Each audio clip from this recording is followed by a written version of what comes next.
I made a lot of dumb purchases with my software engineering salary the first year. While I'm fortunate enough to not have student debt after going to college in Mexico, I made a lot of money mistakes in the beginning of my career, and it mostly came down to lack of mentorship. In this video, I'll share with you my worst money mistakes and what I did to steer things back on course.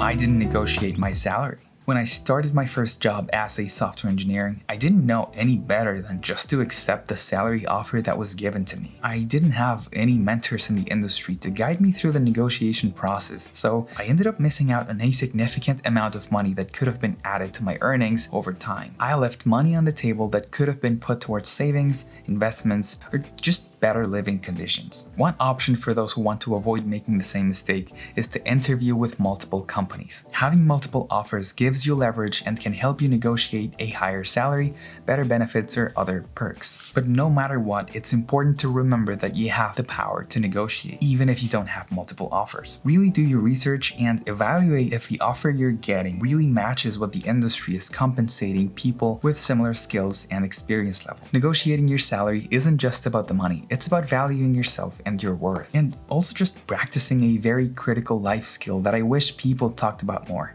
When I first started my career as a software engineer and moved to Seattle, I went a little overboard with my spending. I would get all of the next generation consoles that I could get my hands on, and I built up an Uber Eats order history that I'm very much not proud of. I also got like some fancy clothes that I ended up just stashing in my closet because right after that the pandemic hit. Looking back, I realized that overspending and getting unnecessary items was a mistake that cost me a lot of money and made it harder to achieve my financial goals.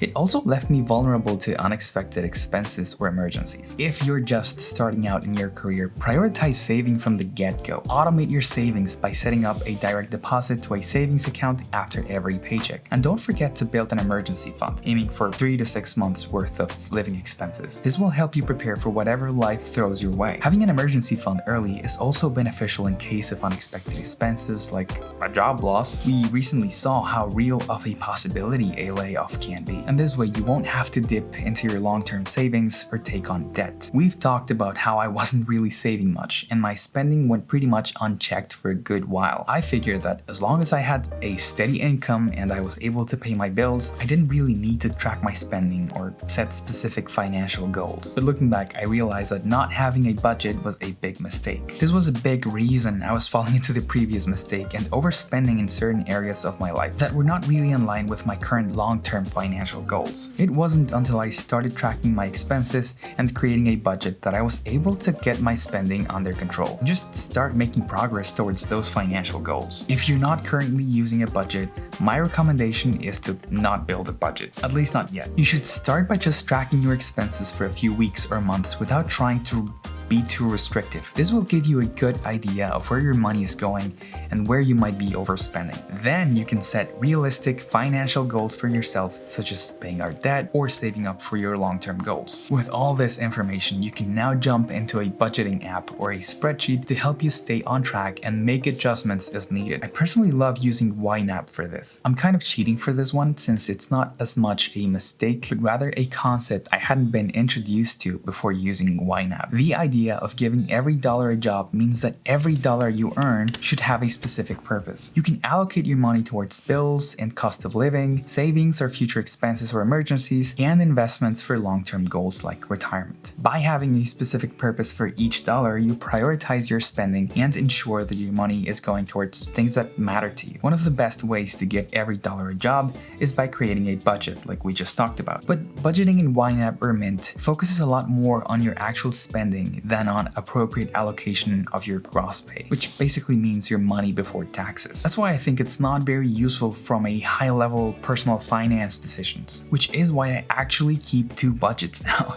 Something I call my macro budget and my micro budget, which is just the YNAB one. And they feed off each other to give me a sort of comprehensive high-level view of my personal finances. My macro budget is basically a spreadsheet that allows me to dissect my gross income and allocate it towards different categories that ultimately may never make it to my checking account. This is so I can get answers to questions like, given my average spending and saving goals, how much should I be contributing to my 401k each month? How much should I allocate every month to my employee stock purchase program? Or just how much should I automatically transfer to my savings accounts? Since YNAB can't really help me figure those things out on its own, this second higher level budget is what really allows me to give every dollar a job. I take my income and orchestrate its allocations at every step so that there's $0 remaining in the end. Any dollar left over on that spreadsheet is not really working for me. So when I see money in there, I try to recalibrate my allocation so that it goes back to zero. And it should never be negative either. Once you have a budget in place, you can confidently set up your contribution amounts, monthly investments, and automatic saving transfers without worrying about overspending and not having enough left over to save, or even saving too much and not having enough money to cover your day-to-day expenses. This is what will actually start giving a job to every dollar based on your own master plan. Early in my career as a software engineer, I was so focused on doing a good job and earning a good salary that I didn't really prioritize my own career development. It wasn't until a few years ago that I realized how important it is to invest in yourself, whether it's through education, networking, or just pursuing creative interests. When you're a software engineer, there are many ways you can invest in yourself and in your career. You could take online courses to learn new programming languages or gain new skills. You could attend conferences or meetups to network with other people, or you could seek out mentorship opportunities to get guidance and support from more experienced engineers. Investing in yourself doesn't just benefit your career, it can also help you pursue your creative interests and develop a more fulfilling life outside of work. It's been a really rewarding experience that's given me new skills, new connections, and a new sense of purpose. Whether it's negotiating your salary, saving more money, investing in yourself, or just giving every dollar a job, there are always ways to improve your financial situation, and hopefully you'll be able to avoid some of the mistakes I made in my own journey. If you found this video helpful, be sure to check out my video on the 5 things I wish I knew before becoming a software engineer, where I share even more insights and lessons learned from my time in the tech industry. Thank you so much for watching, and as always, I'll see you in the next one.